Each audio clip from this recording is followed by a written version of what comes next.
Good morning guys. Ang topic ko ngayon is compression control and tension control section. We all knew the 5 forces in our previous topic last year. Let's give them a preview.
Compression force is a force that acts to compress or shorten the thing it is acting on.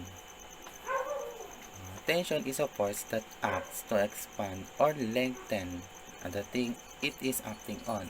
Okay? Yung compression is yung mga parang nasisiksek. Then yung tension is medyo nauunat siya. Nauunat siya as in. Ito yung pala yung basic principle ng compression at tension. The ropes and cables in a suspension bridge work in tension, not compression. When a material is pulled, it's in tension. When it's pushed or squeezed, it's in compression. The hanging deck of a suspension bridge pulls on the vertical ropes. These ropes then pull on the main cables, placing them in tension. While under tension, the main cables push down on the supporting towers, placing them in compression. Ano nga ba yung compression controlled section? Okay, yung idea ng compression controlled method is nanggaling sa mga design method. Strain limit values and geometric shape for the strain-based relationship are required for specifying and characteristic of the reinforced concrete section. Compression controlled section are defined as the section in the minimum tension zones where the net tensile strength is within the strength limit set for the compression. And the control limit value is 0.003. The value is assumed as strain limit for controlled compression section. Okay. Compression controlled section, ito yung mga consider dito. Ito yung figure na nakikita nyo ngayon is yung consideration ng reinforced sections with stress and strain variation. Okay, yung ratio of depth of neutral axis C with respect to the effective height is calculated as below, which is makikita natin itong formula. At dt is effective depth of section, ES is elasticity modulus, ECU is compression strain limit, and Fy Y is yield strength in steel. Depth of compression block is calculated using expression below. Okay, ito. Reinforcement ratio can be calculated using formula. Ito, using the formula. Brittle failure is very hard to predict. The compression control section is undergoes brittle failure. This is the reason to avoid compression controlled section in the civil structures. Okay, under pa rin dito sa may compression control section is RC beam were reinforcing steel yield at the same time in which concrete strain at extreme compression fiber is 0.03, which is yung value na yung 0.03 is hindi po pwede lumagpas doon. Kung hindi ako nagkakamali, parang mas delikado na kapag sumobra doon sa may value na yan. Concrete reach is the flexural capacity at this value of strain called balance section. Okay, in compression control section, the strain at the extreme fiber for concrete reach at 0.003 before steel yield. In this case, the section is over-reinforced. Ayan nga, yung magiging sobra na kung sosobra pa dun sa may 0.003. For compression control section is light and unnoticeable, deflection will occur. Ayun, lalabas nga yung mga deflection o deformation doon. Maaari siyang pwede maging sanhi ng crack ng isang biga o heavy load na dinadala ng isang biga.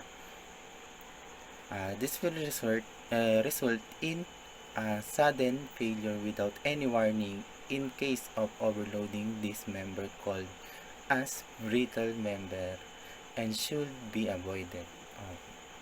Ito, nakikita natin dito yung rectangular beam cross section. Ayan, mga rebars yung apat na yan. At yun, nakikita natin diagram dito, which is yung nasa may bandang itaas, yung under C ay yun yung 0.003 na value, compression. At nakikita nyo naman dito sa ibaba, yun naman yung limit ng tension. Ano? At yung stress distribution is si Sir na yung bahala magpaliwanag dyan, ever.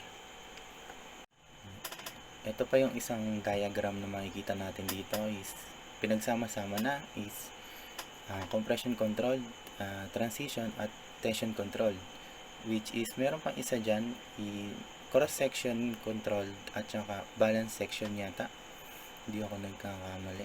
Tapos makikita na natin dito yung ayan, strain limit nya, yung which is yung ECU, yung 0.003 at saka yung compression fiber.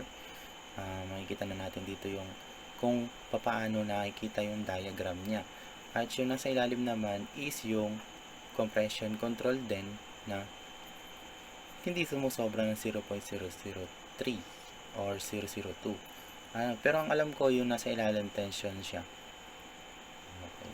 Still in tension and strain or deformation of a beam. How would you distinguish between tension controlled and compression controlled? Paano mong ba malalaman? Ang compression controlled are considered dangerous. There is a maximum amount of steel you can use to guarantee that the beams fail by tension. Steel goes the bottom of the simple support beams to take the tension. Compression at the top is taken by the concrete alone. Rebars are ductile and fail by stretching a lot, giving you a warning when the beam around the rebars crack. On the other hand, if the rebars is not stretched but the concrete compression fails, you have a little problem that the concrete fails explosively. In this beam, you have huge crack after the rebars at the bottom stretch behind elastic resistance, but the beam must not be pulverized. Okay, ayun, nakikita natin dito sa picture na nasira na yung concrete niya pero hindi pa siya bumibigay, kasi may mga rebars pa na nasa under tension yung sumusuporta dyan sa may biga na yan. Okay, Ang topic natin next week is tension control section. Ang tinapik natin ngayon is compression control section.